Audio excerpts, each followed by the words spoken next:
ইনফোসিস নামটা শুনলেই ভারতের আইটি সেক্টরের কথা মনে আসে, তাই না? কিন্তু ইদানিং এই স্টকটা নিয়ে অনেকেই একটু দ্বিধায় আছেন। একদিকে কোম্পানি ফাটাফাটি রেজাল্ট দিচ্ছে, আবার অন্যদিকে মার্কেট যেন ঠিক ভরসা পাচ্ছে না। তো ব্যাপারটা কি? এই ধাঁধার জটি আজ আমরা খোলার চেষ্টা করব। চলুন দেখে নেওয়া যাক ইনফোসিসের ভাগ্যে সামনে কি আছে। তো আসল প্রশ্নটা কি দাঁড়াচ্ছে? ইনফোসিস নিয়ে এখন কি করা উচিত? কিনবো, বেচে দেব, নাকি যা আছে সেটা ধরেই রাখব? এই তিনটে অপশনের মধ্যে কোনটা এখন সবচেয়ে বুদ্ধিমানের কাজ হবে? চলুন এই পুরো আলোচনাটা শেষে আমরা একসাথে একটা সিদ্ধান্তে আসার চেষ্টা করি। এই উত্তরটা পেতে হলে আমাদের কয়েকটা ধাপে এগোতে হবে। প্রথমে আমরা ঝটপট দেখে নেব ইনফোসিস আসলে কি। তারপর নজর দেব ওদের লেটেস্ট ফাইন্যান্সিয়াল রেজাল্টের দিকে। এরপর দেখব টেকনিক্যাল চার্ট আর কোম্পানির ফান্ডামেন্টালসের মধ্যেকার টানাপোড়েনটা। ভবিষ্যতের সম্ভাবনা আর রিস্কগুলো খতিয়ে দেখব। আর সবশেষে একটা পরিষ্কার সিদ্ধান্তে আসার চেষ্টা করব। তো চলুন শুরু করা যাক আমাদের প্রথম ধাপ দিয়ে। যে কোনো কোম্পানিতে টাকা লাগানোর আগে তো তাকে ভালো করে চিনে নেওয়া দরকার, তাই না? ইনফোসিস আসলে কি করে? এদের কাজের পরিধিটা ঠিক কতটা বড়?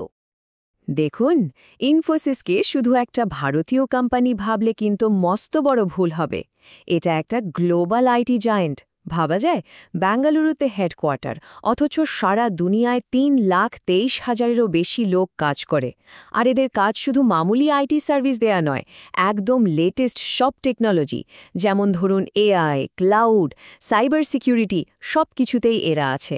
ওদের ফেনেকাল বা টোপাজের মতো প্ল্যাটফর্মগুলোই প্রমাণ করে দেয় যে টেকনোলজির দিক থেকে ওরা কতটা অ্যাডভান্সড। বেশ, বোঝা গেল কোম্পানিটা বিশাল বড়। কিন্তু শুধু বড় হলেই তো চলবে না, তাই না?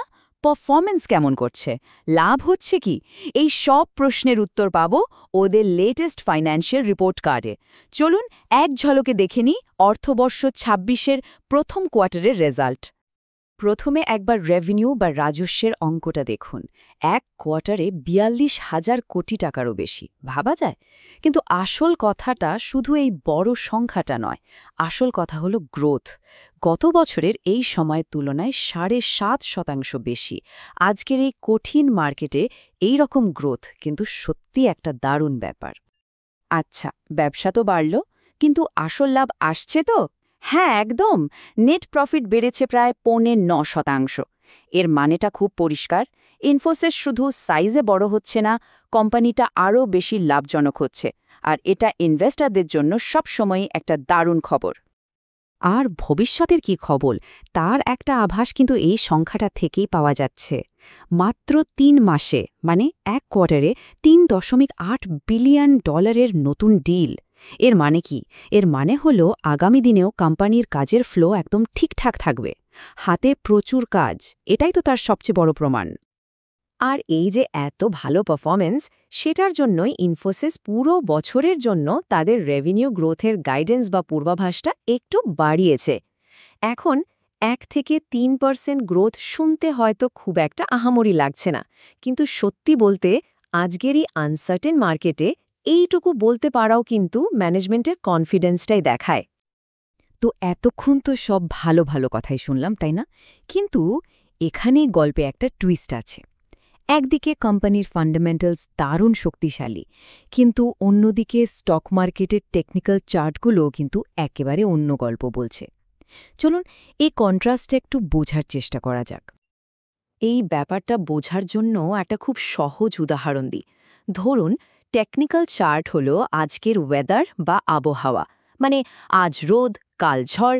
এটা মার্কেটের শর্ট টার্ম মুডটা দেখায়। আর কোম্পানির ফান্ডামেন্টালস হলো ক্লাইমেট বা জলবায়ু, মানে দীর্ঘমেয়াদে জায়গাটা কেমন। আজকের আবহাওয়া খারাপ হতেই পারে, কিন্তু যদি ওখানকার জলবায়ু ভালো হয়, তাহলে আমরা জানি যে সামনে ভালো দিন আসবেই। তাহলে এই মুহূর্তে ইনফোসিসের ওয়েদার ফোরকাস্ট কি বলছে? টেকনিক্যাল চার্টগুলো কিন্তু বলছে আকাশে বেশ মেঘ জমেছে। আরএসআই, ম্যাকডির মতো পপুলার ইন্ডিকেটরগুলো সেল সিগন্যাল দিচ্ছে, মানে শর্ট টার্মে দুর্বলতার ইঙ্গিত। কিন্তু এর মধ্যেই একটা ইন্টারেস্টিং ব্যাপার আছে। স্টকটা এখন ওভারসোল্ড জোমে চলে গেছে, মানে সম্ভবত একটু বেশি বেচাকেনা হয়ে গেছে। আর এরকম হলে অনেক সময় একটা বাউন্স ব্যাক করার সম্ভাবনা থাকে। তাছাড়া ১৪৫১ টাকার কাছাকাছি একটা বেশ শক্ত সাপোর্ট লেভেলও আছে। কিন্তু এবার যদি আমরা জলবায়ু বা কোম্পানির আসল স্বাস্থ্যের দিকে তাকাই তাহলে ছবিটা কিন্তু একদম পরিষ্কার, ঝকঝকে রোদ। দেখুন, পিই রেশিও মোটামুটি 23-এর আশেপাশে, যেটা বেশ হেলদি। ডিভিডেন্ড ইল্ড প্রায় 3%, সেটাও খুব অ্যাট্রাকটিভ। আর রিটার্ন অন ইকুইটি দেখুন 30%-এরও বেশি। এর মানে কোম্পানি ইনভেস্টরদের টাকা ব্যবহার করে দারুণ রিটার্ন জেনারেট করছে। সোজা কথায় কোম্পানির ভিতটা কিন্তু মারাত্মক শক্ত। বেশ, বর্তমান অবস্থাটা তো বোঝা গেল, কিন্তু আমরা তো ইনভেস্ট করি ভবিষ্যতের কথা ভেবে, তাই না? তো চলুন এবার একটু ভবিষ্যতের দিকে তাকানো যাক। ইনফোসিসের জন্য সামনে কি কি সুযোগ আছে আর কোন কোন চ্যালেঞ্জ বা ঝুঁকির মুখে পড়তে হতে পারে? ইনফোসিসের গ্রোথ ইঞ্জিনগুলো কিন্তু বেশ পাওয়ারফুল। 1 নম্বর হল এআই আর ক্লাউড। এই দুটো জিনিসের চাহিদা এখন আকাশ ছোঁয়া। আর ইনফোসিস তাদের টোপাজ আর অ্যাস্টার প্ল্যাটফর্ম নিয়ে এই মার্কেটে নামতে একদম তৈরি। 2 নম্বর, ওদের হাতে প্রচুর নতুন ডিল আছে, বিশেষ করে ইউরোপ আর ব্যাংকিং সেক্টর থেকে। আর 3 নম্বর, যেটা খুবই গুরুত্বপূর্ণ, ওরা ক্রমাগত নিজেদের এমপ্লয়ীদের নতুন টেকনোলজিতে আপস্কিল করছে। এটা কিন্তু লং টার্মের জন্য একটা বিরাট অ্যাডভান্টেজ। তবে হ্যাঁ, কয়েনের তো দুটো পিঠ থাকে, তার রিস্কগুলোও মাথায় রাখতে হবে। প্রথমত, কোম্পানির নিজেদেরই যে গ্রোথ গাইডেন্স, সেটা খুব একটা অ্যাগ্রেসিভ নয়, মানে ভুলের জায়গা খুব কম। দ্বিতীয়ত, গ্লোবাল ইকোনমি যদি স্লো ডাউন করে তাহলে ক্লায়েন্টরা আইটি বাজেট কমিয়ে দিতে পারে, আর তার সরাসরি এফেক্ট ইনফোসিসের ওপর পড়বে। আর এই যে একটা ভালো আর মন্দের টানাপোড়েন, সেটারই প্রতিচ্ছবি দেখা যাচ্ছে ব্রোকারেজ হাউসগুলোর রিপোর্টে। কেউ কেউ প্রায় 1880 টাকার টার্গেট দিয়ে বাই রেটিং দিয়ে রেখেছে, আবার অন্য কেউ 1750-এর আশেপাশের টার্গেট দিয়ে নিউট্রাল থাকতে বলছে। মানে বুঝতেই পারছেন, এক্সপার্টরাও কিন্তু এই স্টকটা নিয়ে একটু কনফিউজড। তো এত সব ডেটা, এত অ্যানালাইসিস, ভালো দিক, খারাপ দিক, সবকিছু মিলিয়ে এখন তাহলে কি করা উচিত? চলুন এবার আমরা একটা ফাইনাল ডিসিশনের দিকে এগোই।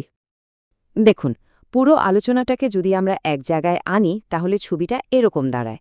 যারা শর্ট টার্ম ট্রেডিং করেন তাদের জন্য 1450-এর সাপোর্ট লেভেলের কাছে একটা সুযোগ আসতে পারে, কিন্তু আসল কথাটা হলো লং টার্ম ইনভেস্টরদের জন্য। ইনফোসিসের যা ফান্ডামেন্টাল স্ট্রেংথ আর ভবিষ্যতের পোটেনশিয়াল, তাতে এটা কিন্তু ধীরে ধীরে পোর্টফোলিওতে যোগ করার মতো একটা দারুণ ক্যান্ডিডেট। তাহলে লং টার্ম ইনভেস্টার্সদের স্ট্র্যাটেজিটা ঠিক কি হতে পারে? একটা ভালো এন্ট্রি পয়েন্ট খোঁজা, ধরুন 1450 থেকে 1600 টাকার মধ্যে। 2, একবারে সব টাকা না ঢেলে ধাপে ধাপে বা সিস্টেম্যাটিকভাবে কেনা। আর 3, ডেইলি মার্কেটের ওঠানামায় প্যানিক না করে কোম্পানির লং টার্ম ভিশন, বিশেষ করে এআইতে তাদের যে বিশাল সম্ভাবনা, সেটার ওপর ফোকাস রাখা। তাহলে চলুন শেষ করি একটা বড় প্রশ্ন দিয়ে। এআইয়ের এই নতুন যুগে শেষ পর্যন্ত জিতবে কে? মার্কেটের এই যে রোজকার ওঠা পড়া, এই শর্ট টার্ম সেন্টিমেন্ট, নাকি কোম্পানির সলিড ফান্ডামেন্টালস? ইনফোসিসের মতো একটা শক্তিশালী কোম্পানি কি মার্কেটের এই সাময়িক ঝড়ঝাপটা সামলে নিয়ে লং টার্মে বিজয়ী হতে পারবে? উত্তরটা হয়তো সময়ই বলে দেবে।